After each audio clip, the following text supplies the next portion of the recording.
Of course, it will be difficult, and of course, we know this is a very good team. Most of the players play in Italy, in the Serie A. But as I say, this is a group that everyone can win everyone. And I think the players are understanding that they have opportunity in this time. And if we win, we can continue and to speak about to be in the next level. But we must take the point home when we have the fans here that coming and support us. They, for us, the 12th player in the pitch. So we accept for them to come to this game.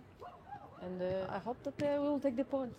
შეკრება ნაყოფიერად მიმდინარეობს, ვფიქრობ, გოგოები კარგ ფორმაში ვართ და დადებითად დავასრულებთ ამ თამაშს. რაც შეეხება მალტას, ვფიქრობ, რომ ძლიერი კონკურენტია, მაგრამ დადებითად დავასრულებთ ამ მატჩს.